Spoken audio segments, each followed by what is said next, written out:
क्या लोग ये ख्याल किए हुए हैं कि सिर्फ ये कहने से कि हम ईमान ले आए छोड़ दिए जाएंगे और इनकी आजमाइश नहीं की जाएगी? और जो लोग इनसे पहले हो चुके हैं हमने उनको भी आजमाया था और इनको भी आजमाएंगे।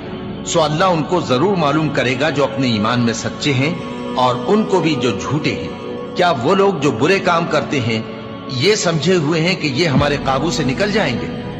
जो फैसला ये करते हैं बुरा है।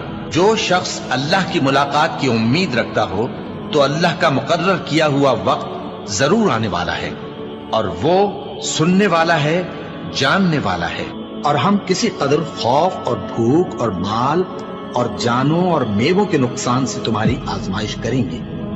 और सब्र करने वालों को बिशारत सुना दो कि उन लोगों पर जब कोई मुसीबत वाक़ई होती है तो कहते हैं कि हम अल्लाह ही का माल हैं और उसी की तरफ लौट कर जाने वाले।